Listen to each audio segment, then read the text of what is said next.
Science still doesn't understand a lot of the things that happened in nature before, after, and even during the time of the first people. There are forests of quilted mattress animals that don't belong to any kingdom, a vacuum cleaner attacker with 5 eyes, human-like footprints on the wrong continent and in the wrong time period, and tiny hobbit people living on islands we still can't fully explain. In this film, we look at 16 prehistoric finds that were found hundreds of millions of years ago and had to be dug up to prove our ideas wrong. Proto-Taxotes, the giant mushroom tree. No one can classify.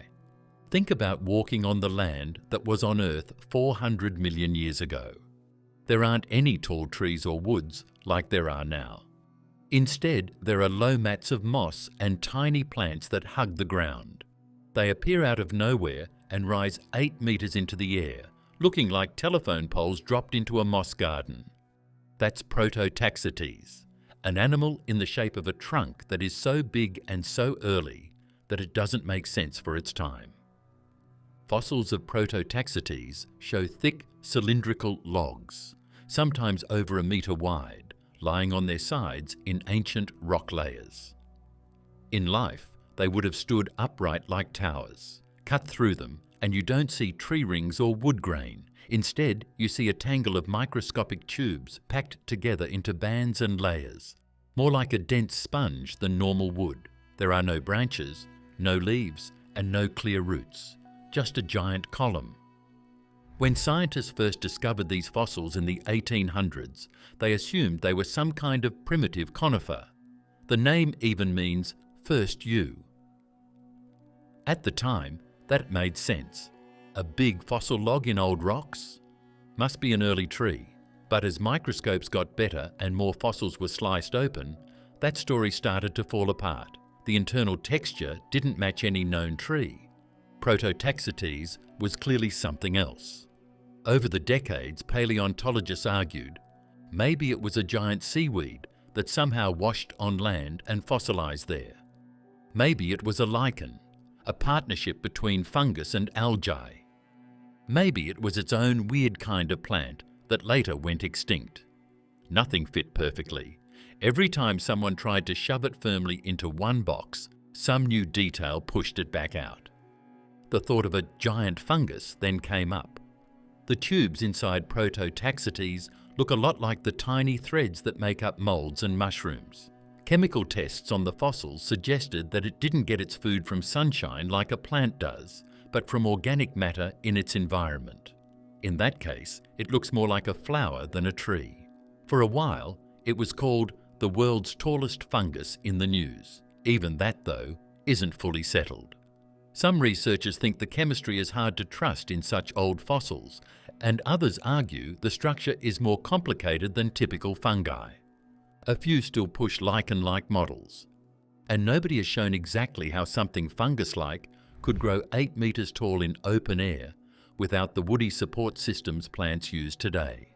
Modern fungi can form big, tough structures, but nothing that looks quite like a bare, upright column that tall. Whatever it was, Proto-Taxotes dominated landscapes at a time before real forests.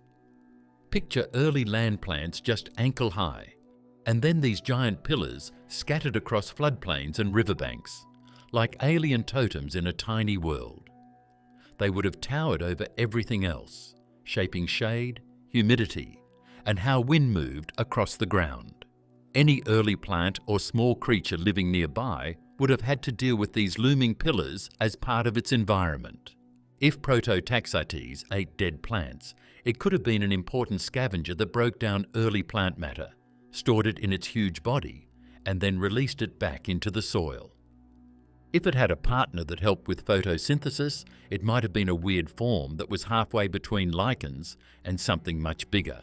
In either case, it shows that ecosystems on land in the past were not easy. Dickinsonia and the creatures that don't fit any kingdom. If you could time travel to Earth 570 million years ago, you wouldn't see fish, trees, or dinosaurs. You'd see carpets, whole seafloors covered in flat, quilted shapes that look more like cheap mattresses and bath mats than any animal you know. One of the biggest and weirdest of those is Dickinsonia, an oval pancake with ribs, no head, no mouth, no eyes, and no obvious front or back. And somehow, this thing is supposed to be one of our earliest complex relatives. Dickinsonia fossils show up as soft impressions in sandstone, usually just the outline and the faint ribbed pattern. Some are only a few centimetres long. Others are more than a metre. They look like someone pressed a segmented pillow into mud and then walked away. There are no skeletons, no shells, and no teeth. Just this inflated, symmetric pattern that repeats over and over, like the stitching on a couch cushion. For a long time, scientists couldn't even agree on what direction Dickinsonia faced, let alone what kind of life form it was. Was it an animal that crawled, a kind of fungal carpet, or some alien-looking offshoot that has no living relatives at all? Different teams tried to match it to jellyfish, worms, sea pens, and even giant protozoa. Every match fixed one problem and created two more. It was too flat, too simple, or too different internally to sit comfortably with any modern group. A few years ago, scientists took very small pieces of ancient Dickinsonia and the rock around it, and looked at the fingerprints of the organic molecules and how they were made. The fossils were full of chemicals that were likely linked to cholesterol, a lipid that is mostly found in animals and not in plants or mushrooms. Mattress fossil is actually an animal, was a big story. In writing, it made Dickinsonia more like an animal in the tree of life. But it still doesn't behave like any normal animal. There's no clear mouth or gut, no limbs, and no obvious sensory organs. Some fossils show faint ghost patterns behind them, like they moved slowly across microbial mats on the sea floor, absorbing nutrients as they went and leaving a slightly scraped track. That's not hunting or grazing like modern worms or snails. It's more like a living Roomba gliding over a biofilm, taking in food through its entire underside. Take a step back from Dickinsonia and look at the Ediacaran biota. It's just one member of a group of alien-looking creatures. Some of them look like tall fronds stuck in the sand like strange soft corals. Some were discs, swirls, or fractal branching patterns that showed up again and again at different sizes, making it look like math problems were turned into flesh. They don't really belong in the groups of animals, plants, or mushrooms. Instead of having clear organs and limbs, their bodies are made up of stitched pieces that are repeated over and over again. One idea says Ediacaran creatures might be a failed experiment in multicellular life. In this version, they evolved separately from our animal line, filled the oceans for tens of millions of years, and then almost all died out when more active Cambrian animals showed up. If that's true, then Dickinsonia isn't our ancestor. It's more like the final boss of a parallel branch of evolution that got wiped when the rules of the game changed. Another camp keeps trying to smuggle them back into the animal family. They point out that some Ediacaran forms seem to show bilateral symmetry, growth patterns, and behaviours that could plausibly morph into early worms or other simple animals. Dickinsonia, in this view, might be a very early, very weird cousin at the root of what would later become soft-bodied animals in the Cambrian. The problem is that the fossil record between these quilts and later animals is still patchy enough to leave huge gaps. We can say that the ecosystems of the Ediacaran were not at all like coral reefs or kelp forests today. Think of huge, dark sea floors where the main animals don't swim or bite. They just lie there and take nutrients, filter light, or move slowly across microbial mats. Surfaces let more energy flow through them than mouths do. Predation is very basic and doesn't happen very often. In this environment, living things are more important than hunting and eating, like they are in later seas. Tullimonstrum, the Illinois fossil that refuses to pick a side. It would probably look like Tullimonstrum if you made a fossil just to annoy experts. Imagine a soft, tube-shaped body with a long, bendable trunk that sticks out of its face like an elephant's hose. The trunk would have a claw at the end of it, and its eyes would be on a bar that runs across its head. Now picture trying to figure out if that thing is a fish, a worm, a snail, or something that doesn't belong in any family tree. The Tully monster is that. Tullimonstrums comes from the Mason Creek fossil beds in Illinois, a famous site where soft-bodied creatures got preserved in ironstone nodules. The animal itself was only around 10 to 30 centimetres long, so not huge, but its design is wild. The body is a flattened, tapered tube with a fin-like tail at the back, as if someone took a tadpole and stretched it out.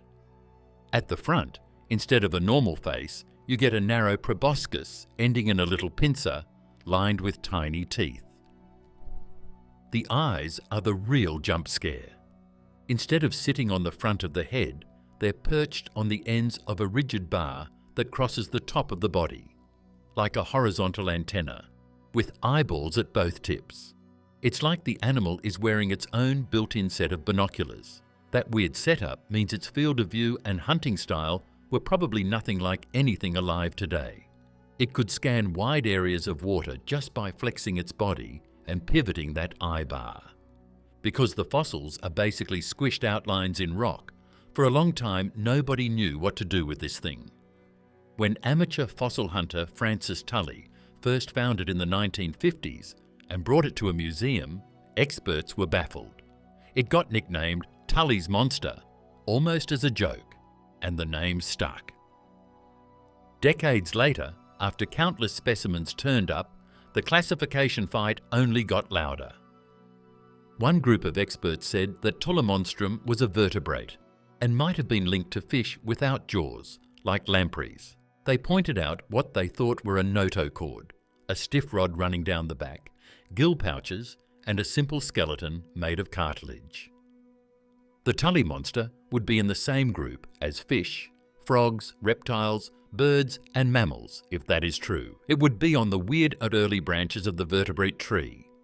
But another camp looked at the exact same fossils and saw something totally different. They argued that the supposed notochord might not be a notochord at all, that the eyes didn't show the kind of detailed internal structure vertebrate eyes usually leave in fossils, and that the whole body plan made more sense as a kind of invertebrate.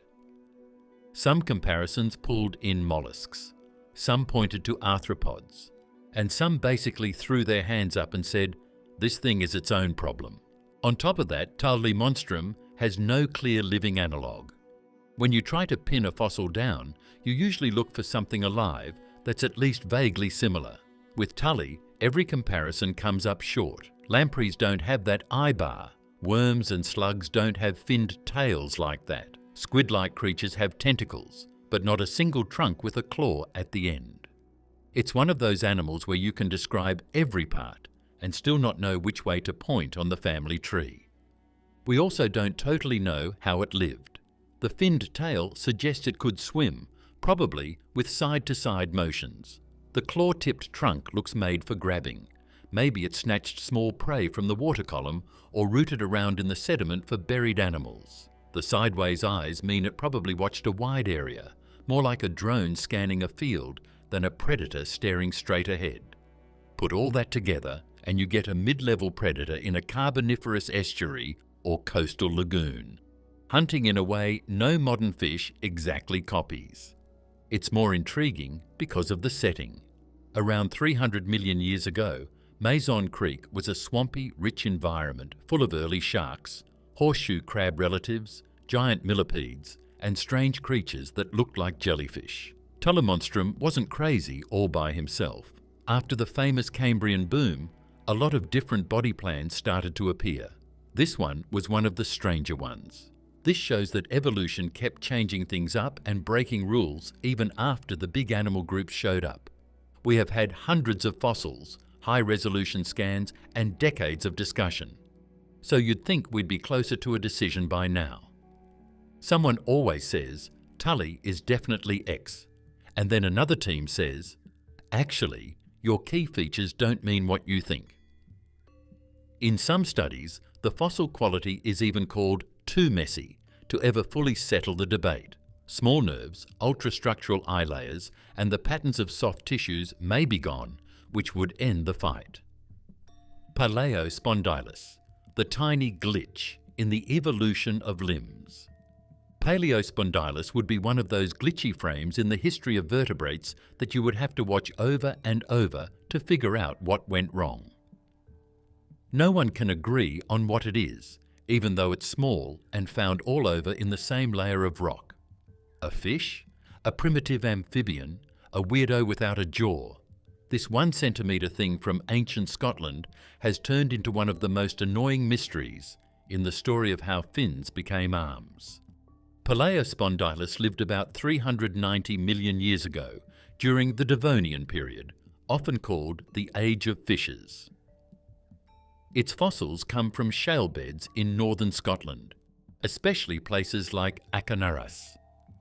And when we say abundant, we mean it. Thousands of individuals are preserved in these rocks. Normally, that kind of fossil jackpot makes classification easy. Here, it just gives us thousands of copies of the same confusing problem. The animal itself is small and tadpole-like. Most fossils show a short, boxy head and a long segmented body that looks a bit like a chain of tiny blocks. There are hints of fins, but they're not big, clear fan-shaped things like many fish show. There's no obvious jaw with big teeth. There's no dramatic armour plating. It's just this smooth little noodle with a squared-off skull and a body that seems to be made of repeating rings. For over a century, scientists have been playing Guess That Animal with Paleospondylus. Early on, some thought it was a larval stage of some known fish. Others suggested it was a lungfish relative. Each idea fit one piece of anatomy and broke another. The skull doesn't match classic jawless fish. The body segmentation doesn't line up with typical early sharks. Even the cartilage pattern in the head is weird. Every time someone thought they had it pinned, some new scan or reinterpretation knocked it loose again. In recent years, better imaging tech entered the chat. Using micro-CT scans, researchers were able to look inside the fossils in 3 dimensions without destroying them.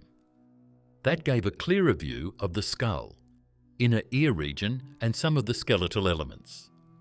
One big paper argued that Paleospondylus might actually be a stem tetrapod, that is, part of the group just outside the line that leads to land vertebrates with arms and legs. If true, that would make this little freak a very early cousin of everything from salamanders to humans. This was the argument.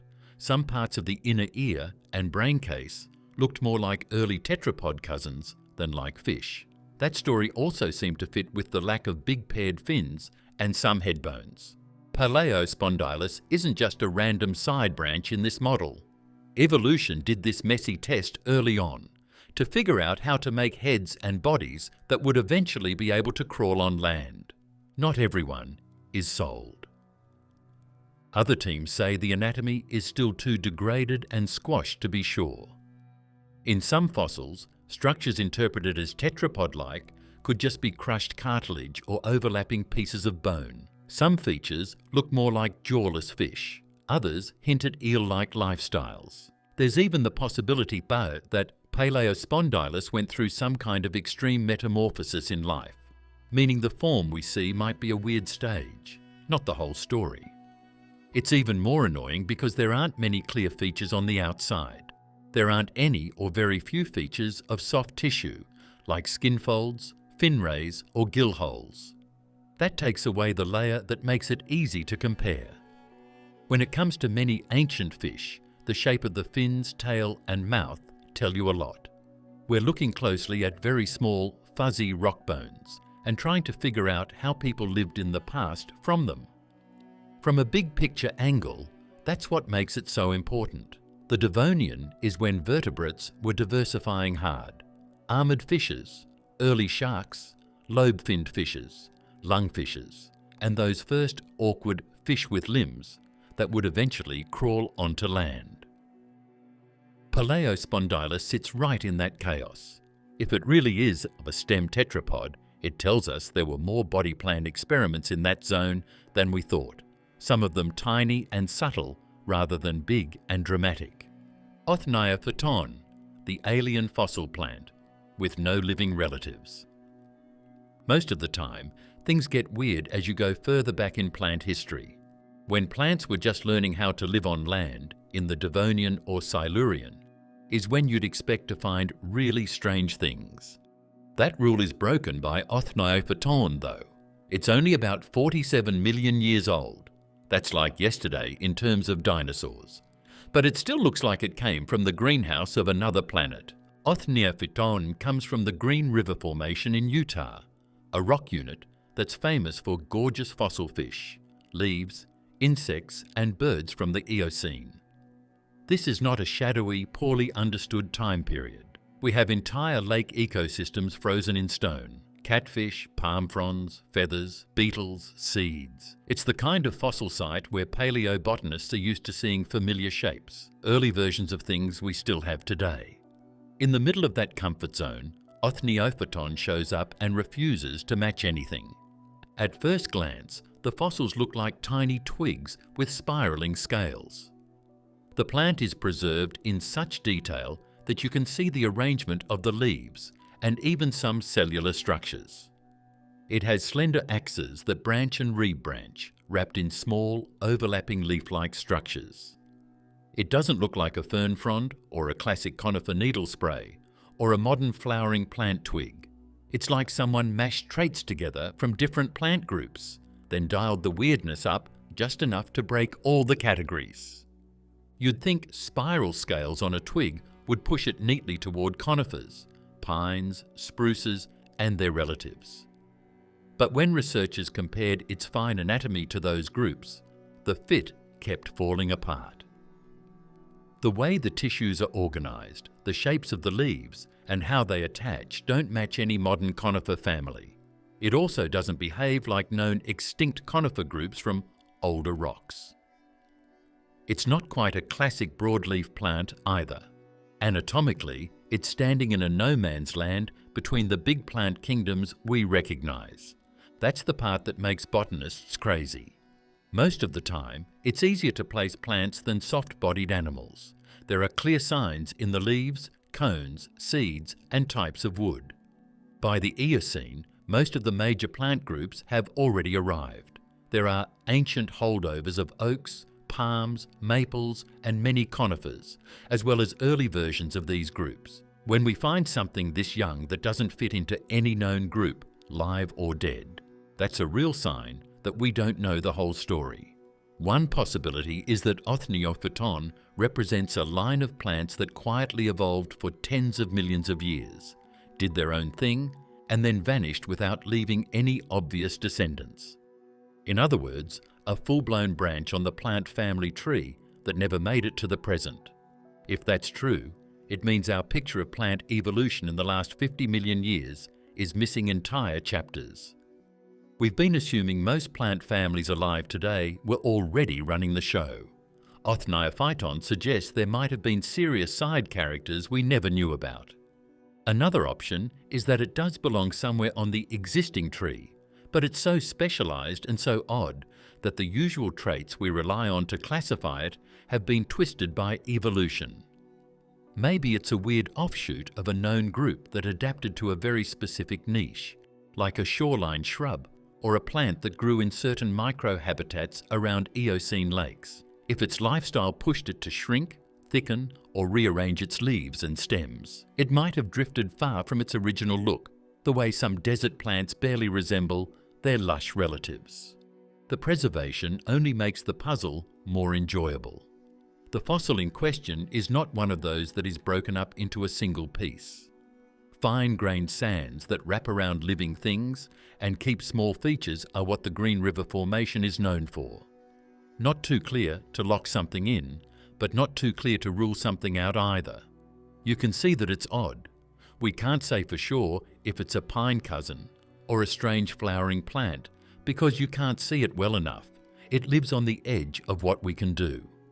The Eocene Green River lakes sat in a warm, often humid climate with lush vegetation around their shores. These weren't barren, experimental landscapes like those early Paleozoic floodplains. They were thriving, complex ecosystems with birds, crocodiles, and insects buzzing among diverse forests. Othniophyton wasn't the first plant to try life on land. It was part of an already crowded cast. Whatever niche it filled, it had to coexist with many other successful plant groups that did make it to the modern day. Because of this, it's easy to think of Othniophyton as an evolutionary loser, an experiment that failed. But that way of looking at it leaves out an important fact. It lived long enough and in large enough numbers to show up in fossils in the first place. Evolution doesn't care if you have children or grandchildren today. It only wants you to live through your own time. It's clear that Othniophyton did that.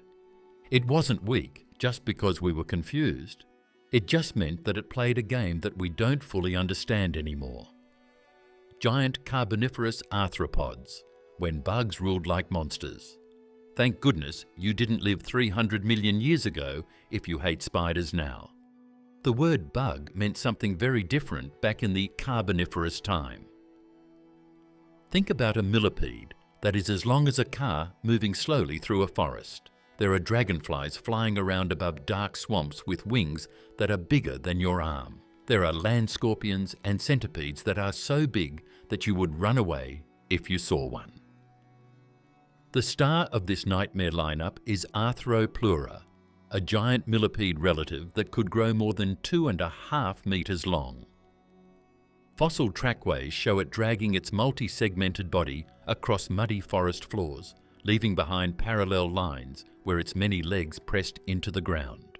No jaws chewing through dinosaurs. This is long before them. But it still feels like something from a horror movie.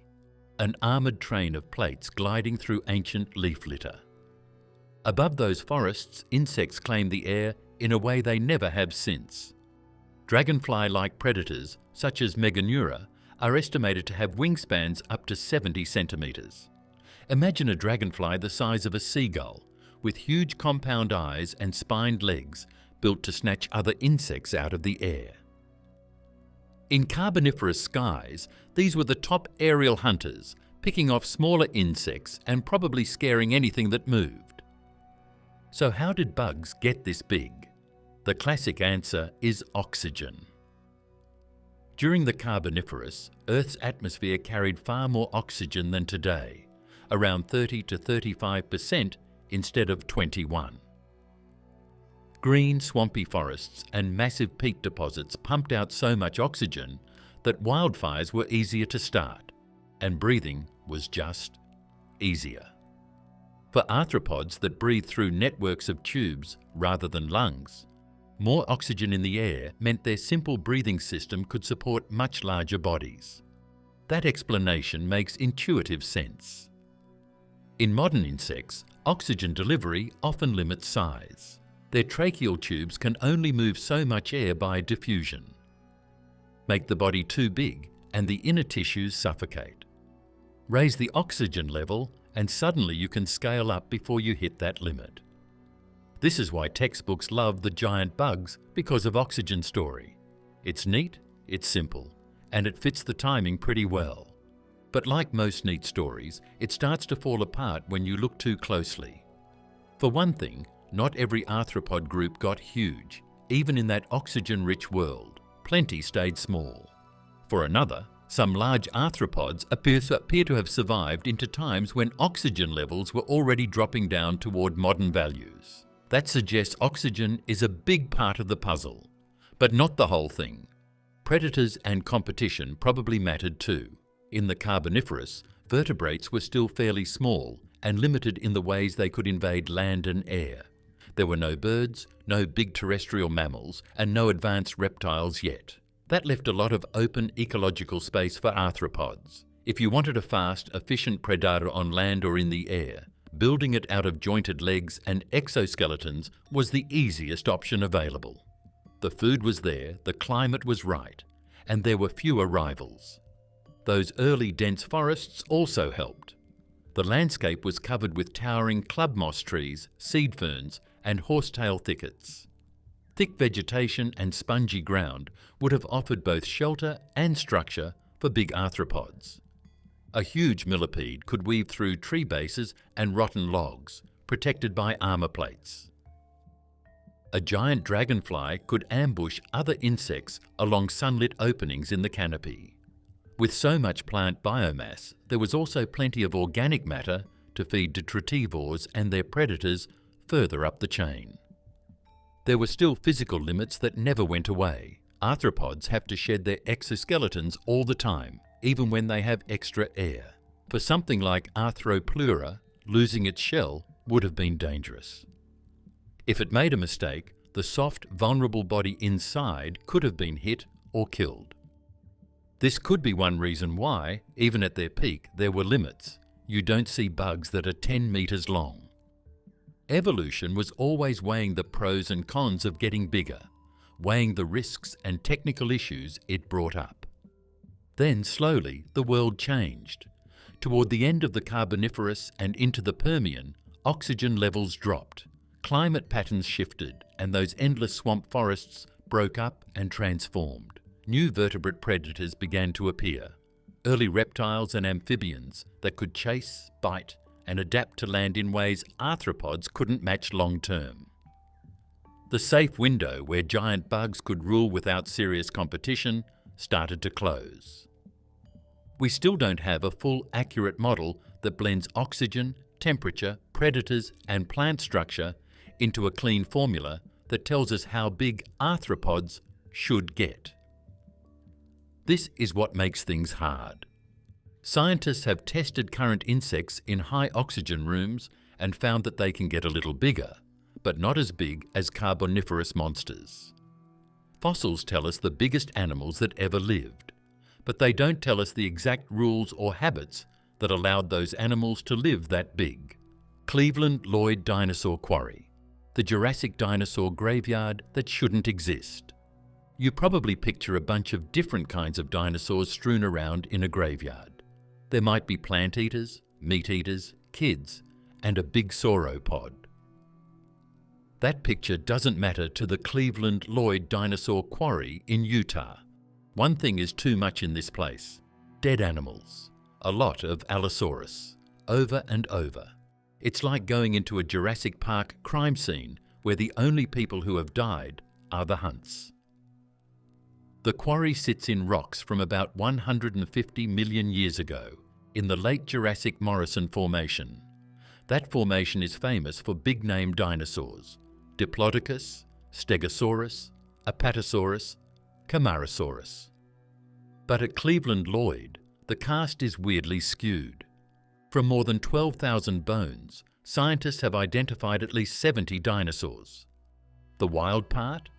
Around 3/4 of those bones belong to Allosaurus, a large carnivore that's often called the lion of the Jurassic. It isn't just one big Allosaurus either. The bones represent many individuals of different ages and sizes, juveniles, subadults, and adults all mixed together. There are some plant eaters in the bone pile, things like Camptosaurus and small sauropods, but they are massively outnumbered. Normally, in a healthy ecosystem, you expect way more herbivores than top predators. Here, the ratio is flipped almost upside down. That's the first big red flag. So, how do you end up with a mass of mostly meat eaters in one spot? The simplest idea is a predator trap. Maybe there was a muddy watering hole or boggy patch where animals could get stuck. Herbivores wander in, get trapped. Predators come to feed on the trapped or dead herbivores, they get stuck too. Over time, this stacks bones of lots of carnivores in a single location. This is exactly what happens in places like the La Brea tar pits. But the Cleveland Lloyd sediments don't show clear signs of tar, deep mud pits, or anything that obvious. The model of the poisoned waterhole is another idea. You could picture a pond that gets its water from a mineral-rich spring, changing weather, or even harmful algae blooms. Animals come to drink, and some of them die soon after. You might get a death site with a lot of predators if meat eaters drink from it more often, or are more sensitive to the toxins. It makes sense, but the rocks don't seem to have any clear chemical marks that say, poison. There is less proof and more of a maybe here. Then you have the drought trap model. In a dry climate, animals crowd around shrinking water sources. Fights break out. Weak individuals collapse. Dead bodies pile up. Predators hang around longer, trying to scavenge and become victims themselves. Over multiple drought seasons, this could create a bone bed concentrated around a mud hole. The problem is, again, that we don't see the classic baked mud cracks with skeletons lying in them pattern that would make everyone nod and agree. Some researchers suggest that the bones didn't all accumulate at once, but trickled in over a long period. Maybe Allosaurus just had a habit of dying near this low spot. Injured animals, old individuals, or juveniles following larger ones. Floods and water currents could have moved bones from different nearby deaths and dumped them into one depression. That would explain the mix of ages and the jumbled arrangement. But it still doesn't fully answer why this one spot became such a focused Allosaurus magnet instead of scattering bodies across a wider area. There's also the social behaviour angle. If Allosaurus hunted or lived in groups, this site could represent multiple failed hunts or feeding events gone wrong. A herd of plant eaters gets stuck or weakened. A pack of Allosaurus moves in. Fights with each other, injuries from struggling prey, or environmental shocks kill off multiple carnivores at once. Repeat that scenario enough times and you build a bone bed. The catch is that we're still arguing over how social Allosaurus really was, so this doesn't solve the puzzle, it just shifts it. When paleontologists actually dig in the quarry, the bones are heavily mixed, broken, and often disarticulated. You don't see many full skeletons lying calmly in life position. Instead, you get a bone jumble. Skull pieces here, ribs over there, leg segments turned at odd angles. That suggests bodies were moved around after death, maybe by water currents or scavengers, and then redeposited. It's a more chaotic wash site than a neat mass grave. The bedrock makes things even less clear. There are mudstone and sandstone layers in the mine. These layers were likely formed in a shallow area, which could have been a floodplain or a small pond system. The levels of sediment show that there was more than one flood and settling, not just one big event. That means the event that made the bone bed didn't happen all at once. Over many years, seasons, or even decades, it was the same routine. Recently, some research has tried to figure out what happened by looking at the chemistry of bones and small damage. Like, bite marks can show if bones were chewed on after the animal died. If bodies were left out for a while before being buried, the weather can tell you. It's not all good news though. On the surface, there are signs of scavenging and time, but nothing that clearly says, yes, this was a predator trap, or this was definitely a drought kill site. Savanoskiae crater, the perfect circle that refuses to explain itself. When you fly over Alaska's Katmai National Park, you can't help but notice a strange clean circle that is cut into a rough landscape of hills and valleys. There is a dark lake in the middle of that circle. It looks like someone used a big cookie cutter to shape the mountains from above. That is Savanoski crater. It is about 500 meters across, more than 100 meters deep, and its edge rises tens of meters above the water. The official answer to the question of where it came from is still, we're not sure. The basics sound simple enough. Savanoski is a nearly perfect round basin on a ridge of gently dipping Jurassic sandstone in southwestern Alaska, within Katmai National Park. The crater is partly filled by a small lake fed by rain and snowmelt, and there's no obvious big river carving it out. Topographic maps started showing it in the mid-20th century, and in the 1970s, a NASA-backed team took a closer look and said what everyone was thinking. This looks like an impact crater. Impact craters have a recognizable vibe. They're circular, often with raised rims and sometimes central peaks. On Earth, where weather and plate tectonics constantly erase scars, small craters can be rare and precious.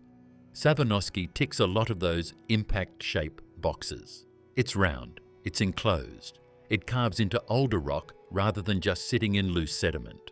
For a while, it found its way into lists of possible meteorite impact structures in Alaska. But if a rock from space really slammed into this ridge, it should have left calling cards in the bedrock, shocked quartz, shattered cones, bits of melted rock, or traces of the meteorite itself. Teams who went out in the 1960s and 70s looked for exactly those things. They mapped the area, collected samples, and ran them through microscopes. The result was nothing conclusive, no clear impact melt sheet, no obvious shock features in the sandstone. The crater acts like an impact in shape, but the rocks don't show the usual trauma. So if it isn't an impact, maybe it's volcanic. That's the second major theory, Savarnovsky as a Mare crater. Mares form when magma rises and hits groundwater. The water flashes to steam. Explosions blast out a wide, low crater. And over time, it fills with water to become a round lake. Katmai is famous for violent volcanism. The 1912 Novarupta eruption created the Valley of 10,000 Smokes not far away. So a mare in the region doesn't sound crazy. The problem is that a mare should also come with clues. You'd expect associated volcanic deposits, beds of ash and fragmented rock, a vent zone, a hint of the magma source that did the blasting. At Savarnovsky, nobody has found a clear volcanic pipe or the right kind of ejector piled around the rim. The crater seems cut into the sandstone, but not obviously connected to a known vent. One recent summary of the site notes that both main ideas, impact and mare, are missing their strongest evidence. Glaciers make things even more complicated. The area around Savarnovsky was covered in thick ice during the last glacial period. Around 23,000 to 14,000 years ago, ice sheets pushed and scraped away material from these rocks. There are scientists who say that those glaciers may have washed away the thin, fragile evidence that would settle the case, the ejector blanket from an impact, or the volcanic debris from a mare. From this point of view, Savarnovsky may have been a normal crater at first, but the ice cleaned it up so well that all that's left is the hole. That leaves modern scientists in a weird spot. We know it's natural. We know it's not some mining pit or dam project. The shape screams catastrophic event, but the usual fingerprints are missing. An older Alaska science note flat out called it a possible impact crater, while more recent coverage leans into the mystery, a perfectly round hole that could be impacted, could be volcanic, and might be so glacially scrubbed that no one will ever be able to prove it either way. Triskasaura sandrai, the very odd sea monster of Vancouver Island. The elasmosaur, a famous fossil from Vancouver Island, had no real name for more than 30 years. It was stored in museums and on tourist guides. It became the provincial fossil of British Columbia, and kids drew it for school projects. Everyone called it a classic long-necked sea lizard. Then, in 1925, paleontologists finally gave it a name, Triskasaura sandrai. They also quietly admitted something else. This thing is weird, even for a sea monster. The story starts back in 1988, when fossil hunters near the Punt Ledge River on Vancouver Island uncovered the partial skeleton of a huge marine reptile. It clearly belonged to the elasmosaur family, the classic image of a long neck, small head, big body and flippers, cruising through late Cretaceous seas while dinosaurs roamed the land. The specimen was good enough to reconstruct and display, and it quickly became a local icon. But formally, in the scientific record, it sat in limbo, some kind of elasmosaur, filed under a broader group, not its own species. That might sound like a minor paperwork issue, but in paleontology, naming a genus and species means you're sure this animal is distinct, with its own stable place in evolution. For years, researchers suspected the Punt Ledge River animal was special, but the material was tricky. The skull was partial, the neck and shoulder girdle were unusual, and comparisons with better-known plesiosaurs around the world were still evolving. Rather than rush, They waited, collected more data, and let it live as a celebrity without a name. When the detailed study finally dropped, it did two big things. First, it officially christened the animal Trascosaura sundry, honouring local contributors to the find.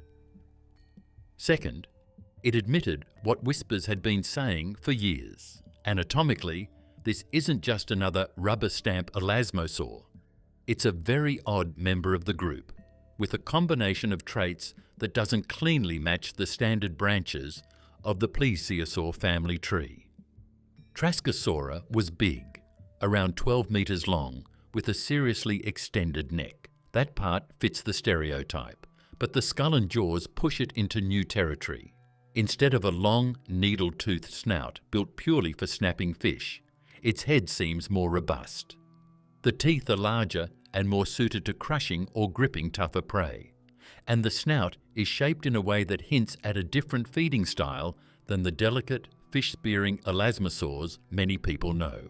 The shoulder area comes next. The pectoral girdle is the plate of bones that connects the front fins to the body. The bones in this area are built in a unique way. Some parts of it look very old, like early elasmosaurs. Some of them look like shapes seen in an odd group of animals from Antarctica called aristonectines. These animals had wide heads and lots of thick teeth that they used for filter feeding or specialised suction feeding.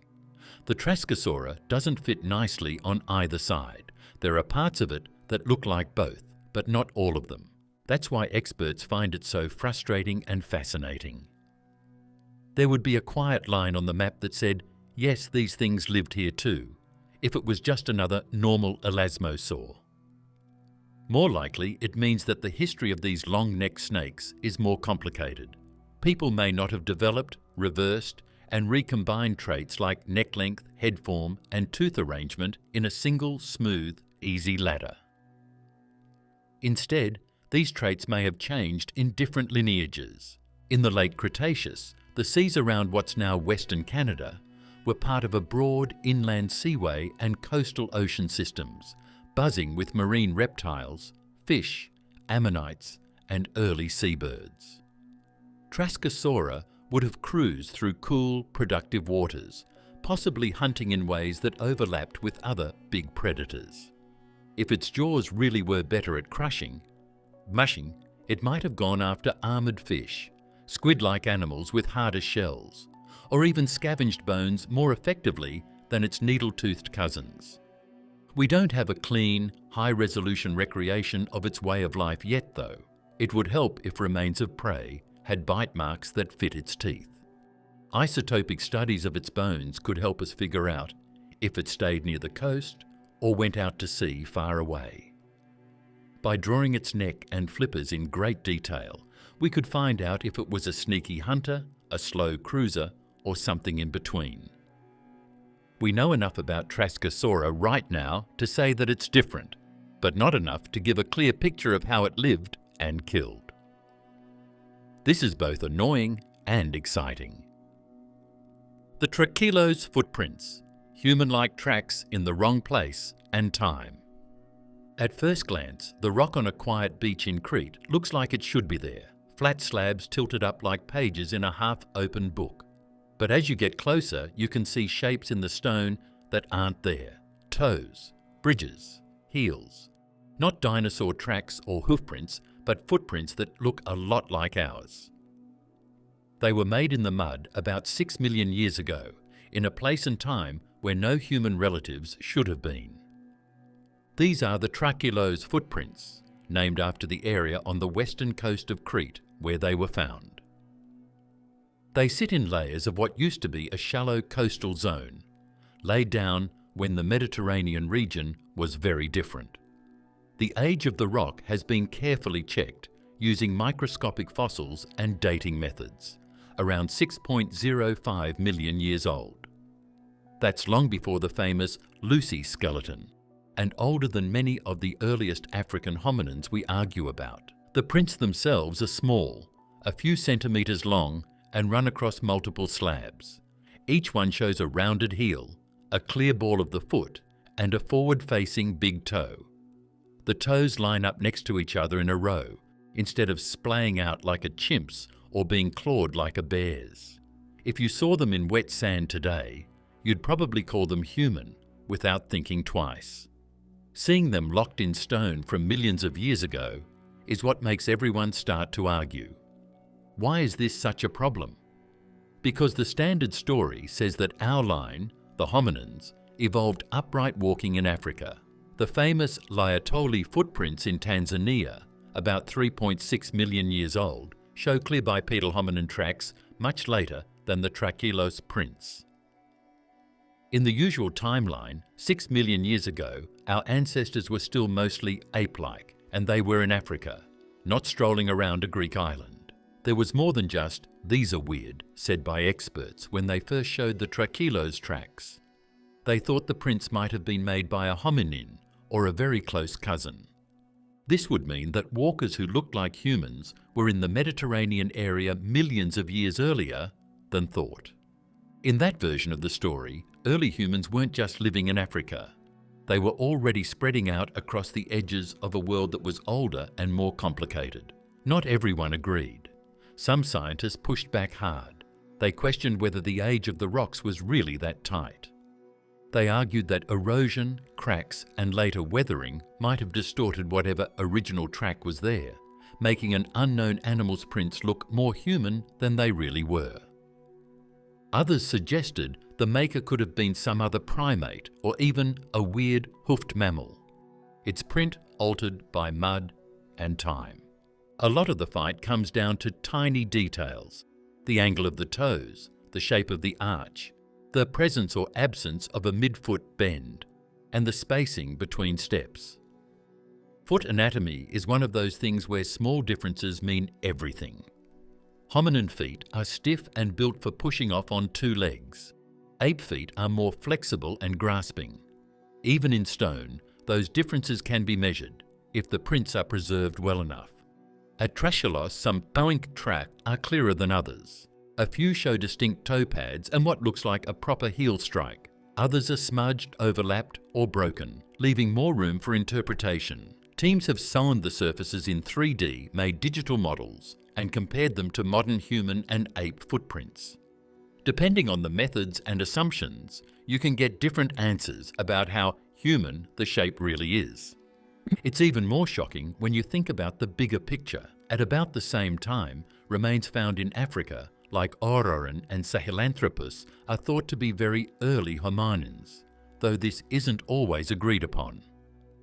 If the Trachylos prints really did come from a hominin-like animal, it would mean that people were trying to walk standing earlier in more places, maybe even on both sides of the ancient Mediterranean. That would make us rethink where and how often walking on two legs first appeared. The Sulawesi stone tools. Evidence of a ghost hominin. Southeast Asian maps get really small when you zoom in on Sulawesi. It looks like someone folded the island 3 times and forgot to unfold it again. It's a jumble of rock and jungle, with long peninsulas, crooked bays, and deep valleys in the middle. It's just another name in Indonesia for most people. An island that shows someone with human-level skills was there long before humans showed up is much scary for researchers. That person then disappeared without a trace. The key sites are in the south of the island, in river terraces and ancient sediments around places like Talapu. When researchers started digging there, they weren't expecting anything too wild, maybe some late Stone Age material from modern humans. Instead, as they went deeper into the layers, they hit stone artifacts that clearly weren't natural, flakes with sharp edges, cores with deliberate scars, and pieces showing the kind of step-by-step chipping pattern you only get when someone is shaping rock on purpose. So far, so normal. People make stone tools. That's what people do. The shock came when they dated the sediments. These artifacts aren't 10,000 or 50,000 years old. They're at least about 118,000 years old, and some evidence hints they could be much older, pushing back towards hundreds of thousands of years. That's long before Homo sapiens is thought to have reached this part of the world. Now layer in the geography. Sulawesi sits in the heart of Wallacea, the island zone between mainland Asia and Australia. Even at the lowest sea levels during the Ice Age, these islands were never fully connected by land to either continent. To reach Sulawesi, whoever made those tools had to cross stretches of open water, maybe not ocean-wide, but far enough that you can't just wander over by accident on foot. That alone tells you something. These weren't mindless animals. They knew how to travel, explore, and survive in strange places. However, there is a problem. We have tools and animal bones, but no one to make the tools. Not heads, no broken jaws, not any teeth. You can't show something and say, this is how they looked. The stone tools are stacked on top of fossils of vanished island animals, such as miniature elephants called stegodon, giant pigs, and strange animals that look like buffalo. The hominins, however, are just ghosts. Even if you looked at their work in every trench, you wouldn't be able to tell if they were tall or short, or had heavy eyebrows or a flat face. So who are the suspects?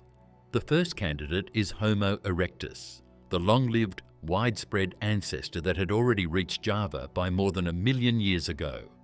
If erectus populations kept moving east, some could have island-hopped to Sulawesi, just as related groups or cousins eventually reached Flores and Luzon.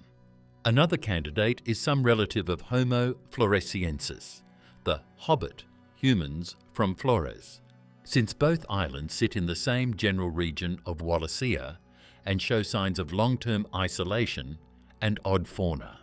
Some experts also secretly include the Denisovans in the mix. The Denisovans are a mysterious group of people whose DNA we mostly find in Asians and Oceanians today. People who looked like Denisovans might have lived all over Southeast Asia.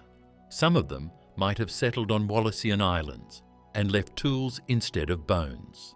There isn't much evidence for that right now, but it shows how these small flakes found in Sulawesi can help us figure out who lived where. The tools themselves aren't glamorous, no beautiful hand axes or fancy blades. They're mostly simple cores and flakes, the kind of technology we call core and flake industries. But simple doesn't mean stupid. This kind of toolkit can be extremely effective for cutting meat, scraping hides, and processing plants. The important part isn't the style, it's the age and the location. Stone chipped by hominin hands, locked into sediments that are older than any modern human presence in the region, on an island nobody can walk to. Homo floresiensis, the hobbit people of Flores. Archaeologists thought they would find proof of early farmers on the Indonesian island of Flores, deep in a cave called Liang Bua. Instead, in 2003, they found a very small skeleton that looked both old and wrong. It belonged to a grown woman who was only 1 metre tall and had a head and limbs that didn't make sense. They didn't find a child. They had found a brand new type of person. The skeleton, nicknamed LB1, quickly became known as the Hobbit. Her brain was about the size of a chimp's, yet the bones around her told a more complicated story. The wrist, foot and leg bones showed she walked upright. Nearby stone tools proved someone on Flores was making sharp flakes and hunting. Whoever she belonged to, Homo floresiensis, wasn't just a miniature ape. Dating of the sediments in Liang Bua showed that these little people lived until at least around 60 to 50,000 years ago. That's shockingly recent in evolutionary time. It means small-bodied humans were walking around Southeast Asia while our own species, Homo sapiens, was already spreading through the region. For a while, there might have been tall and tiny humans sharing the same wider world. Then the argument started.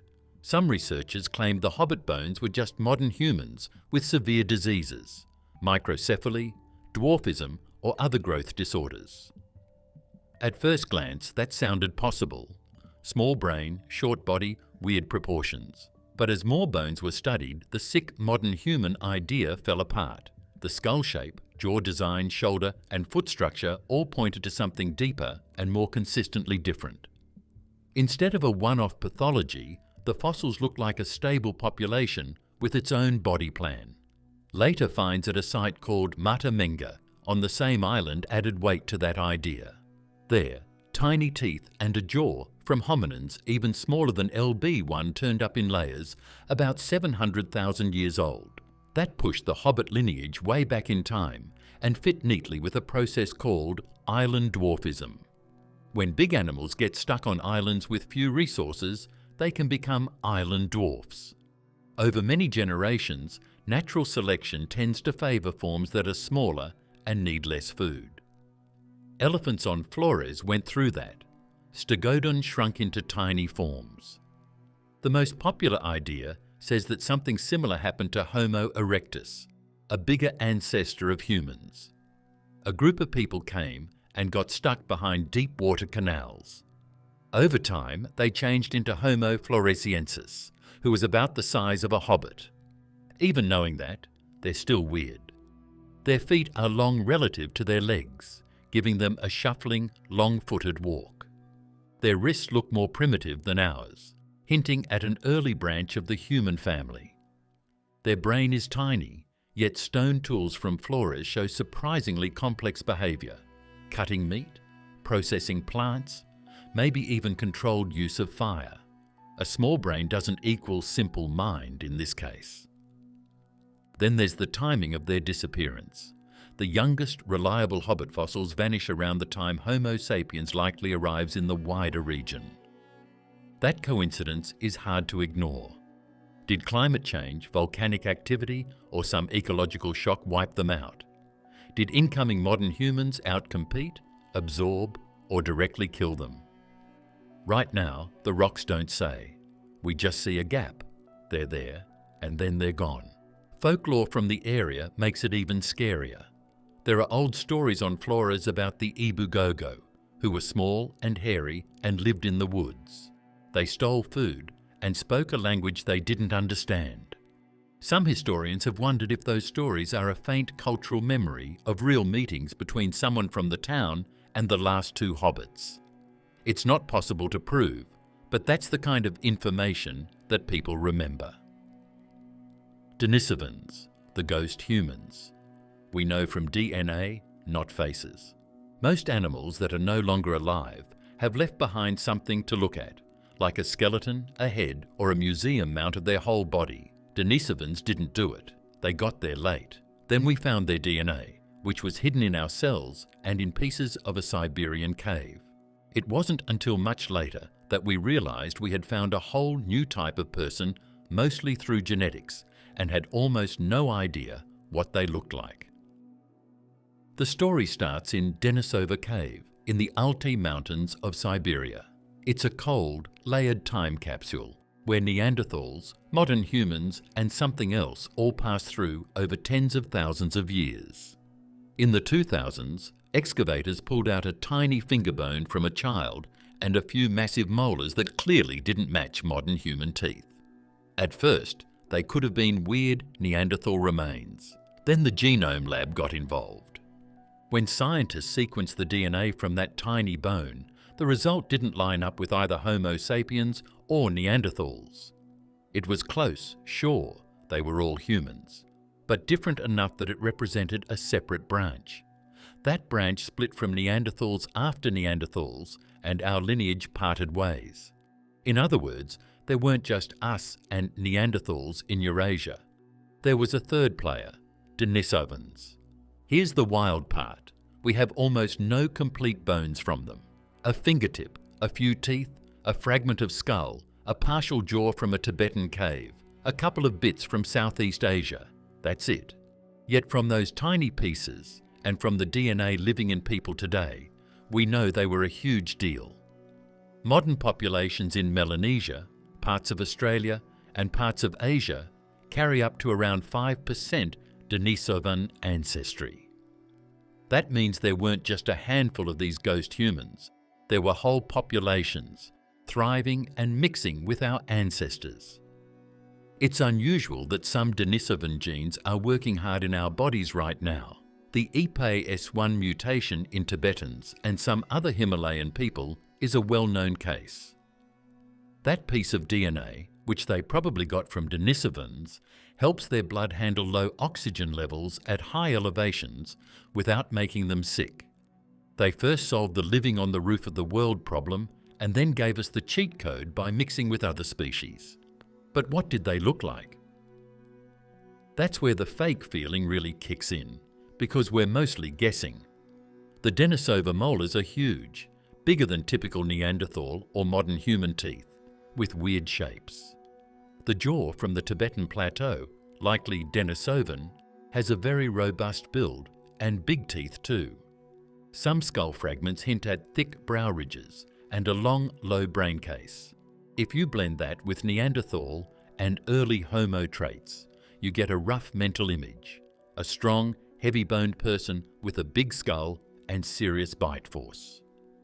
We still don't have a full skull to prove any of this though. Instead of a real face, reconstructions are based on genetic models and similarities with faces of other hominins. It would be like trying to draw someone from their dental records and family tree instead of a picture. That's why every web picture of Denisovan is at best a guess, and at worst a work of art fan fiction. Their range was probably enormous. Evidence now points to Denisovan-like populations stretching from Siberia down into East Asia and even into Southeast Asia. Different groups may have looked and lived slightly differently. Some were adapted to cold, high-altitude environments like Tibet. Others may have roamed forests and coasts further south. Instead of one unified Denisovan tribe, think of multiple regional branches, all loosely connected, all sharing a core ancestry. Their culture is another blank page. They lived in caves. They used tools. They clearly survived harsh climates. At Denisova Cave, layers with Denisovan DNA are associated with stone tools and ornaments. But with so many overlapping occupations by Neanderthals and modern humans, it's hard to say which artifacts belong to which group. Did Denisovans make jewelry? Did they carve bone needles? Did they bury their dead? We genuinely don't know. The Suruti Mastodon site. Did humans reach America 100,000 years too early? A shovel crew thought they were just about moving dirt for a road job on the side of a highway close to San Diego. Instead, they dug into a bed of bones that would blow up one of the most popular periods in archaeology. The mastodon, an Ice Age elephant relative, was found broken and disfigured in the late 1990s. Its bones were broken and big rocks were arranged in strange ways around the body. They thought it looked like the scene of a crime. The suspect was a person, over 100,000 years before people were supposed to be there. The bones and rocks were carefully excavated and stored, but the full analysis took years. When the study finally came out in 2017, it made a bold claim. The broken mastodon bones from what became known as the Suruti Mastodon site were not just damaged by nature. They showed spiral fractures and impact marks that looked like they were smashed when the bone was fresh. Nearby, large stones sat right where you'd expect hammerstones and anvils to be if someone was cracking bone for meat or marrow. The bones were old, really old. Using uranium series dating on the mineral in the bones, the team estimated an age of about 130,000 years. If that date is right, it means some kind of hominin, some human or human cousin, was in North America more than 100,000 years earlier than the oldest widely accepted sites. Not 40,000 years ago, not 20,000, 130,000. That claim lands like a punch because it doesn't just tweak the story of how people got to the Americas, it flips the table. The usual model says that modern humans entered the continent sometime between about 20 and maybe 30,000 years ago via land bridges and coastal routes from Asia. There are arguments over the exact dates and paths, but they're all in that rough window. The Kuruti site is basically shouting from the sidelines, "Someone was here 6 times earlier." The authors argued that earthquakes, heavy machinery, or natural processes wouldn't break bones in such a controlled way. They pointed to the pattern of fractures, the positioning of stones under and over certain bone pieces, and the lack of gnaw marks from carnivores. To them, it looked exactly like classic bone processing sites archaeologists recognise elsewhere in the world, where hominins smashed big animal bones to get the rich marrow inside. The reaction happened right away. It took a lot of proof to change the story of the prehistory of an entire continent, according to many historians. Some people said that the heavy machinery that was used before careful digging could have broken bones and moved rocks in ways that looked like people were doing them.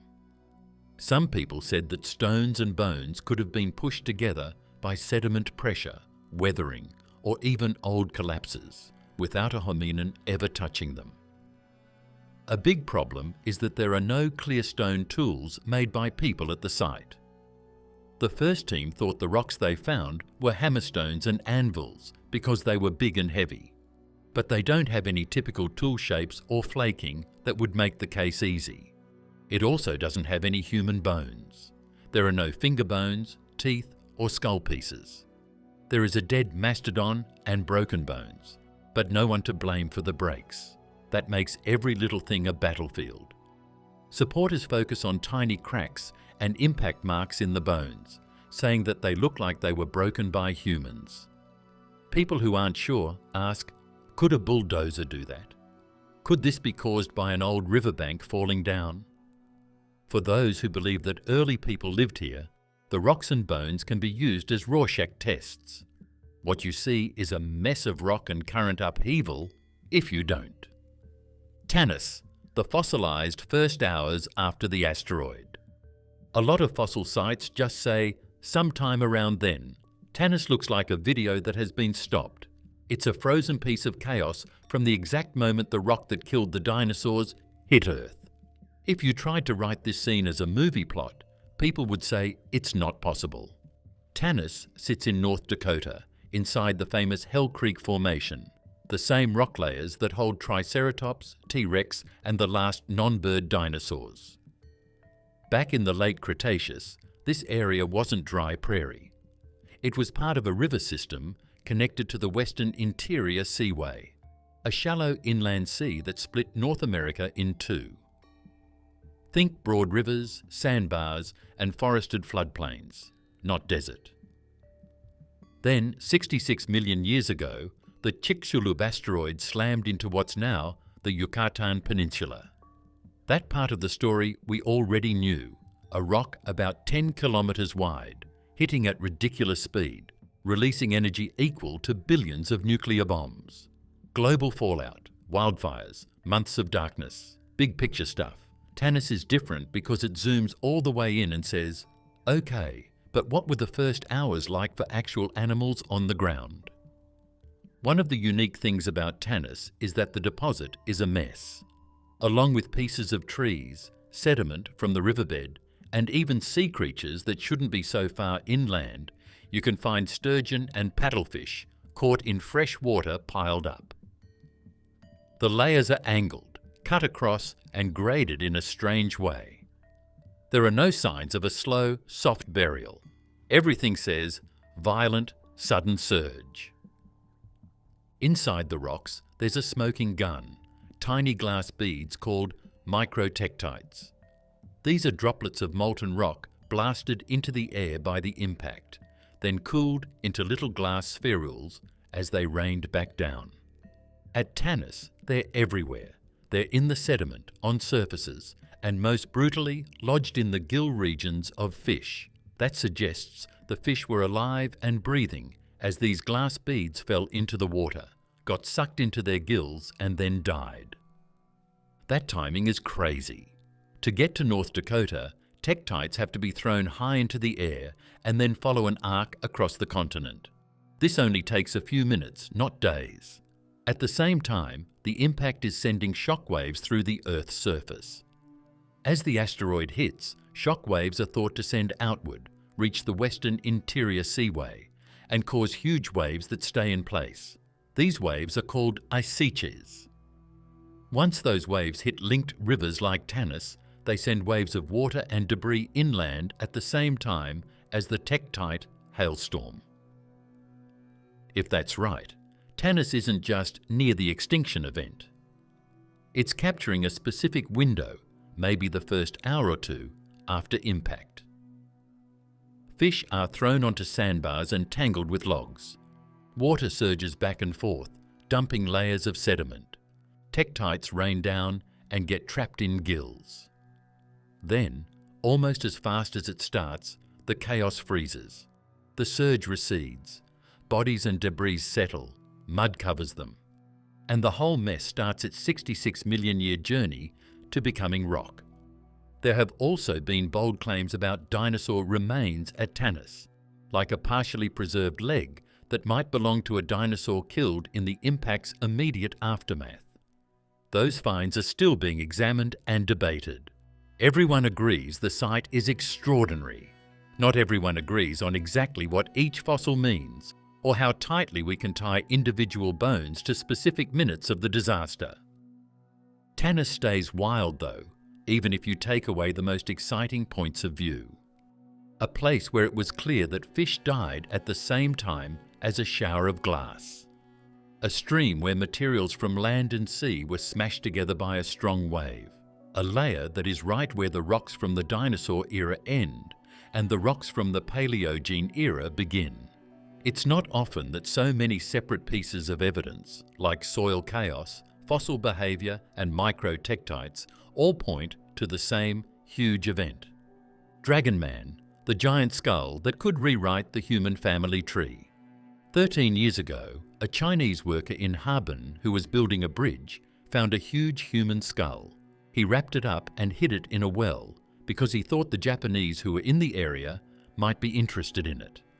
It stayed there for decades, kind of like a secret artifact below the surface. In the early 2000s, almost 70 years after it was found in the river, his family finally brought the skull to science. At that point, Neanderthals, modern humans, and even Denisovans lived in the world. No one was ready for a new major figure. The Harbin skull is big, not just a little robust, but massive. It has a large brain case comparable to modern humans, thick brow ridges that sweep across the forehead, a wide face, and enormous square-shaped eye sockets. The nose opening is large, the cheekbones are strong, and the jaw was likely heavy, though the lower jaw wasn't preserved. If you saw the skull on a table, your first thought would be, this is human. But your second thought would be, this is not like anyone alive today. In 2021, a research team proposed that the Harbin fossil belonged to a new species, Homo longi, nicknamed Dragon Man, after Heilongjiang, the Black Dragon River province where it was found. They argued that its mix of traits, modern-level brain size, primitive thick brow ridges, and unique face shape, put it closer to the common ancestor of Homo sapiens, Neanderthals, and Denisovans than to any known species. In their view, Dragon Man might represent a sister group to us, a lost branch that split from our line long ago and survived in East Asia. That wasn't right away accepted by all. The Dali skull, the Jinyushan fossils, the newly reanalysed Yongtian skulls from central China, and pieces of remains from the Tibetan Plateau and Southeast Asia have all added to our understanding of how humans evolved in Asia. Some of these fossils look strong and old, while others look strangely modern. Dragon Man can be shown as a new species, an ancient group that is still alive, or a part of a larger, more chaotic Denisovan-like population, depending on which set you focus on. That's where the plot thickens.